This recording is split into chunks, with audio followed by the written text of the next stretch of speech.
morning, everyone. Welcome here to the first panel of the day. Kudos to those who woke up early, came here. I know the traffic was terrible and everyone needed an extra hour of sleep after the last night's party. But we're here with a dream panel of amazing gentlemen, all looking so sharp today. Kudos to you guys. And we're going to be tackling questions about what's going to happen in investment landscape post-MiCA.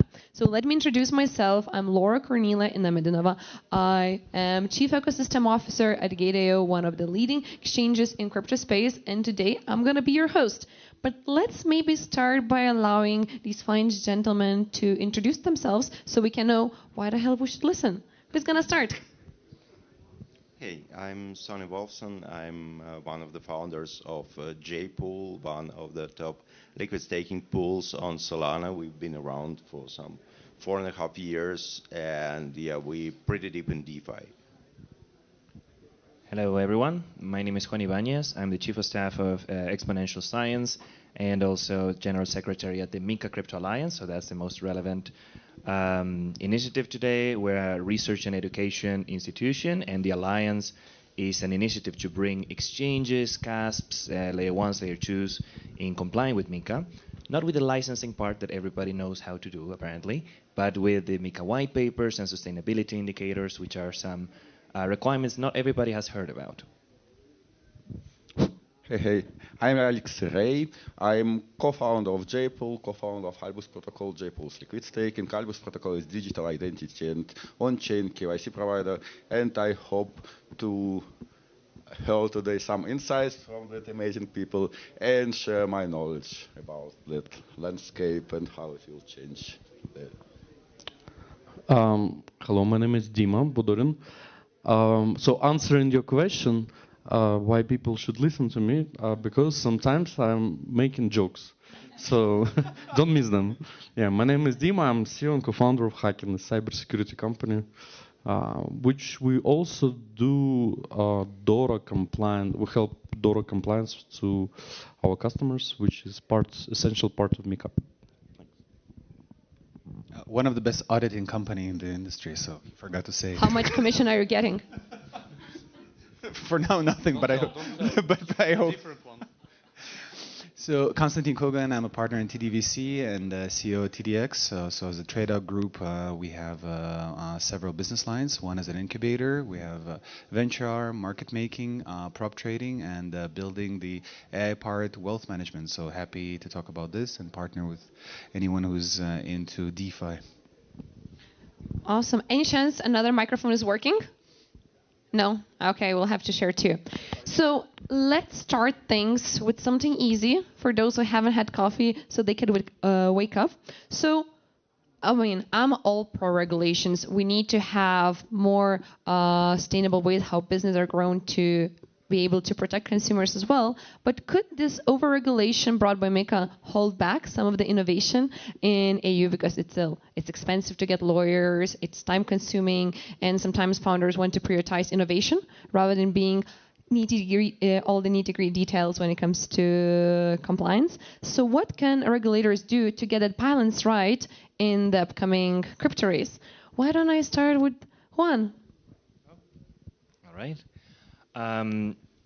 Yes, it can hinder innovation. I think there will be an agreement here. Probably everybody has heard that regulators should do at least two things. One, harmonize across jurisdictions as much as possible. There's a sort of agreement that this would be helpful.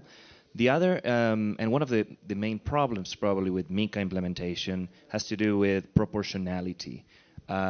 Especially for the small businesses, they are finding it hard to afford these lawyers and all of these fees and all of these requirements.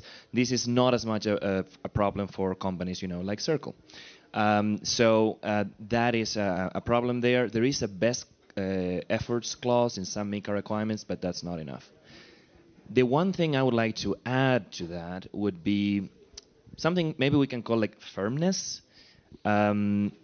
So basically, we have lessons learned from the United States. In the United States, it's not just that there had been lack of regulation, lack of clarity, animosity against crypto, is that you really didn't know what the supervisory authorities were going to come up with. So now we do have a clear regulation in MiCA, but how clear it is, it really depends on how clear the supervisory authorities are from now on. And my concern is that there starts to be this gray area where people ask, well, are they really going to enforce this? No, I don't know, let's wait and see. Let's wait for the next statement and so on. And that can create some arbitrariness. So I feel like just clarity and standing by the lines that you draw would be very helpful. And I have a follow-up question too, Konstantin. As you work for a venture capital firm, how do you guys look into the startups right now that are being built out of EU? Are you cautious when you're investing? Are you helping your portfolio companies in any way to be compliant? And will this hinder how VCs are looking into European companies? Yeah, it's a good question. Actually, we had a long debate after. Instead of party, we went home back to chalet, and with our partners. Everyone wasn't partying; they're having serious discussions. No, seriously. We have a recording, even a video proof. So with our partners, with Austrian fund Smambes, so we had a discussion. They are big investors in Chain ecosystem, and the conversation was with how, for example, the validators, like the future validators, without a smart contract, how can they even say okay, well, this is compliant with MiCA or not? Right, which is not an easy topic. It's actually, they spend tens of thousands of euros to consult with top lawyers in Austria. And then the next level question is, okay, well, let's imagine an Austrian lawyer issues you a legal opinion, right? And you're safe in Austria. Will that be compliant with other EU countries, right? So there are a lot of challenges, just for a startup, it's very costly. We, of course, encourage everyone to be very careful and compliant, but at the end of the day, you have to understand that this is very innovative. You cannot expect regulators to know everything. You have to educate them as well, right? You have to provide legal opinions. In the US, one thing I should say, there is a lot of task forces, and people can criticize a lot of things that are happening, but living there, and I'm talking to a lot of legislators myself, they're the Bitcoin community and the particular chains like Ethereum, Solana, they have very, very big cooperations with top law firms. And they go to Washington, D.C., they sit around the table and they actually talk directly to SEC, CFTC, IRS and others, and they provide them clear guidance. They spend tens of thousands of hours. So I think that will happen in Europe eventually, sooner or later. And once that happens, Europe will get the momentum. Because otherwise, what will happen, that the same thing that happened in the US. People stopped opening companies. They went to Dubai. They went to other places where it's super easy to open and it's clear. And let's go to first Sony and then Alex. As you're the ones who are representing the projects of the industry, how do you guys prepare for MiCA? Did you have huge lawyer fees? And do you feel comfortable, secure to operate your business in the region? Well, we do have access to great lawyers, fortunately, and we are preparing. We've been talking to them for about 2 years, by now. It is, as Juan said, clarity is really important, and there is a lack of clarity at the moment, I have to say. For example, the fully decentralized clause. Nobody really understands what that means for now. Is a DAO really decentralized? What does it have to be? What's the structure, the legal structure supposed to be, so you can call it fully decentralized and you know that you're safe, in terms of MiCA.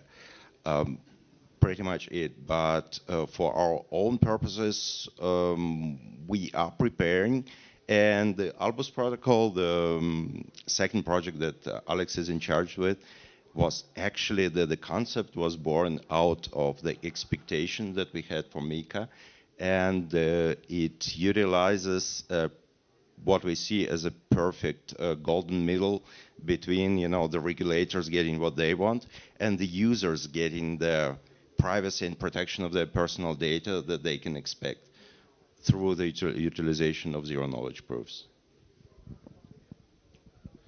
Yeah, actually, the Sony, they almost answered the question, and it's a little bit uncertain what I'm allowed to say or not about how did we prepare for the MiCA and if they are safe. But it's complicated. It's complicated because you need, as all of the know, you need to prepare your protocols to be compliant, and it's difficult to do it in Europe for multiple reasons. Because if you run certain DeFi protocols, even under MiCA, they cannot be licensed in Europe. That's why some of the protocols, I'm talking not about ours, but in general, are forced to move to some unregulated jurisdictions for various reasons. If you issue a token, then you need always to decide where do you want to issue it, how it will be structured, will it be DAO, which jurisdiction, do you need a DAO legal wrapper or not, and so on and so forth. But from our side, we are prepared. We are prepared for MiCA, and I quite confident we are sure from all of the legal questions which came to our projects. You know, there are some questions we're not supposed to answer without the presence of our avocado. So now the next question is going to be to Dima and then to Konstantin, probably even more insights. So up to date, less than 5% virtual asset service providers are MiCA compliant, leaving thousands of projects seeking alternative jurisdictions. And Dima, I know you invest in a lot of projects yourself as an angel investor, and you help through Hacken a lot of these projects with auditing. So what do you think? How do these projects who fail to, first of all, maybe have the resources to hire the right legal team or lack of understanding and meet these regulatory guidelines will impact capital flowing into European projects? And maybe you already started to see projects deciding to incorporate their companies elsewhere, maybe Dubai, among other countries. Okay, so many questions. First of all, 5%. First of all, right now, majority of the companies, the main advice that they are receiving from the from the lawyers is how to structure the documents in the way that you should not be MiCA compliant. So that's the main trend. And second is that, to be honest, we made the research on how much will it cost for custodial, like VASP, whatever, to get ready with all the... How much? So it's not more than 50K. So for exchange, of course, it's way more bigger amount, but it's not that expensive that it can stop, like, innovation. In my personal opinion, I think, like, I'm pro-regulation for sure. I don't think that regulation stop innovations a lot, but I think like the main points why the MiCA appeared is to make scammers like life difficult, not the guys who is like trying to innovate and build something that have the value. For example, like if you don't do it, yeah, it's like you have some president coins that pump and dump people, so. But isn't that fun? I really didn't like what was that, and I think it will have a very big, it will hit the crypto industry hard very soon. So I think it's a good thing that MiCA is doing, but the reality is that the infrastructure is not ready. They are from one point in a rush, but from another, as you're saying, the enforcement will probably probably 1.5 years from the first fine, from first big fine. So and it's time for Europe, like to, especially for European Commission, is to invest in the infrastructure, because regulators, they don't know. Like we've been selected for European Commission sandbox, regulatory sandbox, to explain to regulators what is the DORA implications of the MiCA, and we presented to ESMA and like 18 other representatives of the local regulators, and they like the general we're supposed to explain them about cybersecurity, but we stuck on explaining what is decentralization. So it's really they really don't know it, don't understand it, and they have no idea how to monitor it. They're creating regulations for things they don't understand. It's not like MiCA is on the European Commission level, and it's not like the regulation that someone has to follow. So every single parliament has to adopt MiCA within their legislation, and they have to and they have certain space to to slightly even change it. So right now, it's just the time for local authorities to start, drafting the laws. So I have a quick follow-up question. Are there any educational material workshops for local regulators to fully understand what they need to enforce? That's what they do with the sandbox. That's why they are holding it. They are spending a lot of money on legal firm Bird & Bird, who is organizing this educational workshops for the regulators. So, but yeah, I think it should be approached slightly differently. But yeah, a part of the regulation, they don't even have tools. There is no tools how to monitor all the things that MiCA requires. I wanted to add on a few things. So first of all, are there people who are here from Switzerland? I'm just curious. It seems like we all have international crowd. Okay. So I want to remind someone, because you probably don't know this, like the first actually foundation, like the first real DAO, big one, Ethereum, was developed by a Swiss law firm, right? So the DLT laws in Switzerland are actually very, very clear. If you ask your legal or officer or compliance officer to go through them, it's crystal clear what's happening, right? Now, coming back to MiCA, I think one of the two major questions, just to put it in perspective of structured conversation, who in DeFi, who holds the custody? That's the biggest question, right? Who holds the custody of assets? Because if it's a smart contract and you as a developer, as an issuer of a token, you're not holding the custody, then the question is okay, who is liable? If somebody breaks in, if there's a hack and the money are lost, right? Who are you going to as a regulator? So that's the biggest concern of the regulator, and we have to respect it because, as Dima mentioned, their job is to protect the retail crowd, right? From being scammed. The second point, which is very important to take into account, that there's no perfect world in this, regulations. It will never be the case. In the United States, we had 3 major regulators, for example, who are all fighting with each other. What is the definition of digital asset, right?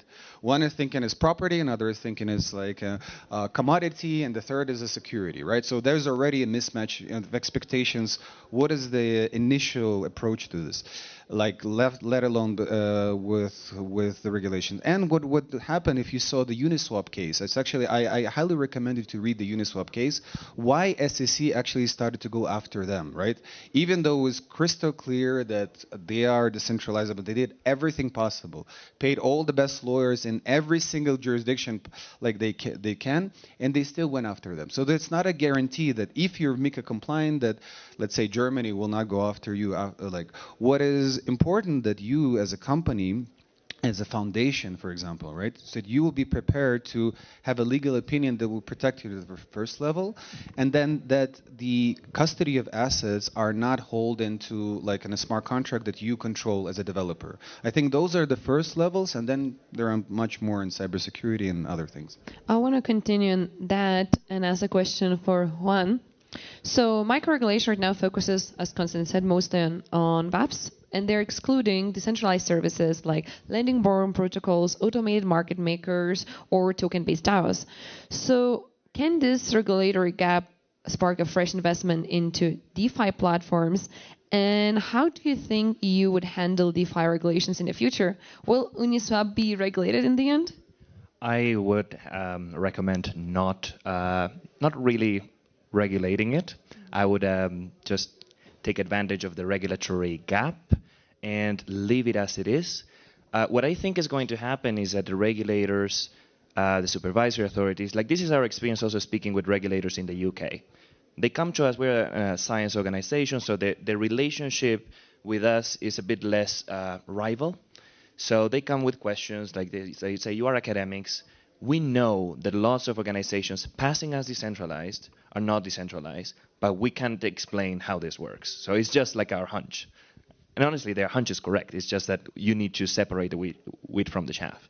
So I think they are going to be going after decentralization facades. And like you say, Sonny, we need clarity on what decentralization means. But also, like Konstantin says, they don't really know yet. That's why you also need to speak with them and educate their regulator. I would hope to leave the aspects of MiCA that are the aspects of the crypto industry that are not yet regulated by MiCA. I would not regulate them yet. Maybe just some clarity on some of these guidelines. I would not also regulate NFTs. They're out. That's good enough. We need to wait and see how this regulation turns out, how it's implemented, how it's harmonized, and then we can see. And also one more thing about like VASPs or CASPs not being compliant yet, being in 5%. Well, that's true, but I also want like the picture's not so grim.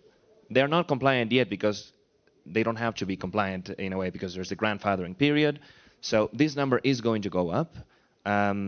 I'm not sure if 50,000 is the total cost of compliance. That's too optimistic for me, but I think how much it is. It really depends on what you're trying to achieve, right? Are you a custodian? Are you trying to get a license? Where are you trying to get it? How big you are, how risky it is. Yeah. So what are the easiest countries to get a license? I'm not going to answer that one.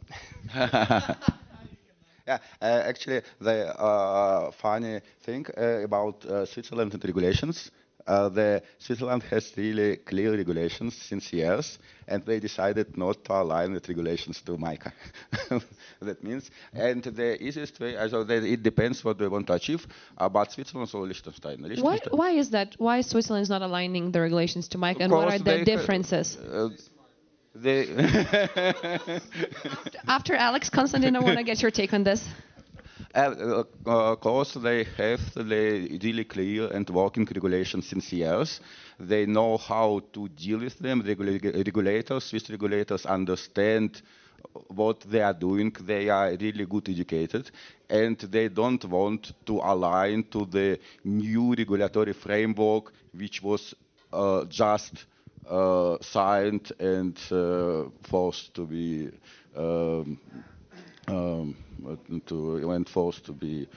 used by other countries. Maybe Liechtenstein is a good choice as well. Liechtenstein?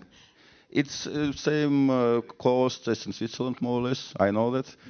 We have an association, Liechtenstein, and that's a good choice as well, because when they are in between two regulations, it's special, kind of special. That means if you want to be aligned to the MiCA regulations and Swiss regulations, then the Liechtenstein maybe is the best choice to bootstrap your regulatory framework.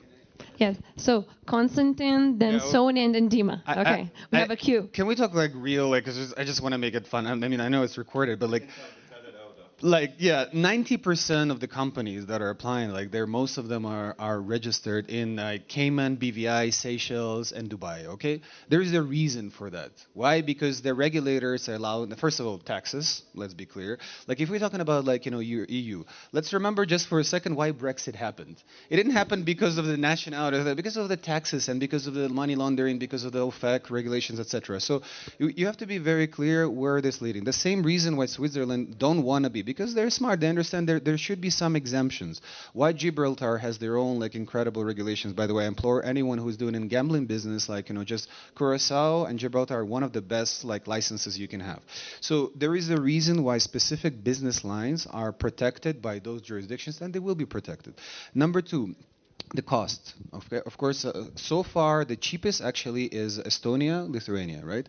And they actually are also robust. They're very clear, and they allow you to be compliant with other countries. Czech Republic is also, I would say, another alternative. Poland as well.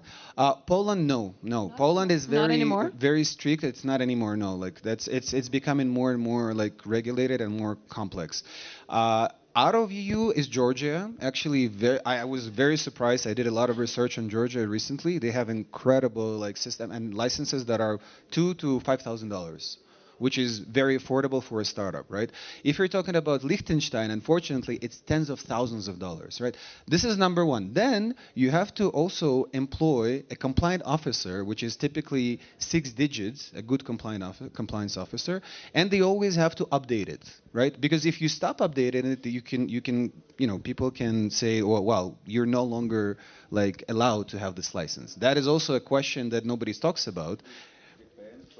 Obviously, depends what type, which country. We're not going to go into specifics, but I'm just saying that there's also like the question of always be up to date, right? So it is costly, and that is why it's not practical. It's going to take time to adopt it. Right. Sony and then Dima. Yeah, I actually just wanted to follow up a little bit on what Juan said, about the regulatory gap. There is a presumption of innocence in criminal law, but for example, in Germany, we got an actual presumption of guilt in terms of taxes.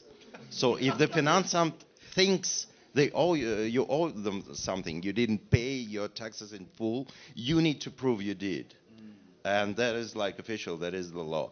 And I have a hunch, I'd love to be wrong about this. I have a hunch that every time the European regulators will adopt something, and they will, because as I said, they're not quite clear on quite a lot of terms there. They will just say that you are not compliant and wait for you to prove that you are, basically put. I want to highlight my 4 reasons why. Will there be a joke involved? Yes, there will be. Okay. I will start with a joke, not joke. So why? What is happening with MiCA? So what are the reasons? So first reason is to give job to lawyers, so that crypto companies can share money with the lawyers, and they have some good revenues in the future. Second is then no jokes, huh? Yes, of course. Actually, yeah, I was in one round table with the MiCA author, like the papa of MiCA, and he was saying the same things. Does he own a law firm, or his kids no, law firm? No. He actually a little bit frustrated. I don't know, maybe yeah. Yes. So yeah, but that's a dedication of a husband. All right. So, but second, third, and fourth is to fight with scammers, fraudsters, and hackers. So, scammers. Scammers, I would say, they really are scared of the UST case of the Terra Luna, and they are really going after the stable coins. So MiCA is a lot about stable coins issuers and very strict requirements for them. Because in general, the crypto, the tokens, they're classified stable coins, equity based, and all the others. So there is very, very big focus on that, and I think it's good. Second is to fight with fraudsters. And fraudsters, in their opinion, are exchanges who do bad custodial practices and who doesn't make proper financial audits and does not touching a lot of user deposits. And I think this is amazing. You know, like this is what is really needed in our industry. And third, hackers, yeah, for sure. Like putting a lot of pressure on projects to start spending finally on cybersecurity is also good for us, of course. But just a few, throwing a few numbers, yeah, like 2024, the total like the total number of hack accidents is around 3 billion.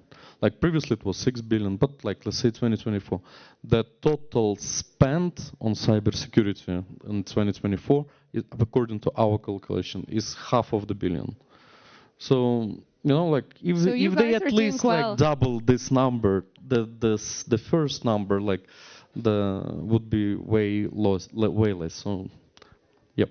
Okay, we have last 5 minutes. So each one of you, my fellow panelists, will get 1 minute for the answer. So 2025, is it bearish, bullish, and why? Who's the bravest to start? I can start. Yes, so 27. 1 minute each. We're entering a new cool cycle. It's going to be AI agent cycle. It's way easier to, like Mom.Fun was the demo, so that people understand how to, you know, like to launch quickly tokens. So now there is going to be instrument. There are already instruments where you can in solo launch a project with the AI tools that can help you to build these projects, to run the social media, help with all the marketing, with the developments, with everything. So we're going to see hundreds of thousands and maybe millions of AI agent launches, and the hype is, I already smell it. Thank you. Konstantin, bullish, bearish, and why? 1 minute. Incredibly bullish. I'll explain. Very simple. So number one, strategic treasury reserve in the United States will be accepted. I'm fully sure now about it, like all the right people in the right places. So that will lead of 14 states that will actually mimic the same. So I'm talking about, let's say, Texas as a state will do the same. They will have strategic reserve for their state. Then about 35 countries will follow up, because the United States is still like an example like of #1 economy in the world. And then also publicly traded company are using it for treasury reserve. We saw an incredible example of MicroStrategy, 4-year history. If you haven't learned about it, like I implore you to see what happened with their stock and how they're like taking loans to buy more Bitcoin. And we see across the world, China, India, like a lot of European, Japanese like stock, publicly traded companies who are buying treasury reserve, and essentially what they're creating almost like an ETF product. So that means hundreds of billions of dollars are going to be poured as a new liquidity into the market. And we know historically when it goes to Bitcoin, the altcoins are following up. So I think I'm incredibly bullish about that. Thank you. Alex, bearish, bullish, and why? 1 minute. Yeah, I agree to the two guys. That means if we combine the huge usage of the AI agents, we will create thousands or billions of transactions on chain, and the adoption from the institutional players, both of the things will follow to the bullish market, at least for 25, but we hope for the next 4 years. Juan? Bullish as well, but not just, although I agree with Konstantin, but not just because of price and liquidity. I think there's also going to be a different building thesis this year. I feel like for a while, crypto blockchain companies, that word that we stopped using actually, have been like a bit unwilling to build things that could end up being securities and so on. So actually we ended up having meme coins or NFTs or native coins. I think now we're going to see a bit more of a other kind of industrial enterprise building as well. So that's going to be very exciting. I also agree with Sonny that a few things are going to come bite us in the back. Like what happened with the Trump token. I think it might come back to us. So it's not going to be a straight way up. And the final thing I think it's going to be bullish is I actually have some optimism with the European regulators on getting it right and giving some clarity at the implementation level after a few months. Sony? Bullish as well. And actually mostly because of the mass adoption that is coming, and we see it right now. And some projects that I may not be quite fond of, like, Hamster Combat, or the certain president issuing a token, but it does bring the people, the new people that never touched crypto before, they are crossing over this big barrier, like, I will have my first crypto wallet. I will invest some money. I will do something about it. And when they're in, they may be disappointed by the token, by the game, by the drops, whatever they expected. But they are in, and some of them will stay, and some of them will do something about it. And I think the crypto community will actually grow much more this year than it did in the previous years. Well, I love that everyone is bullish, everyone is exciting. I think 2025 is going to be an incredible year for crypto, for everyone who is just joining, who's been there for quite some time. And with this, I think my dear panelists are entitled to the very nice round of applause. Thank you, everyone.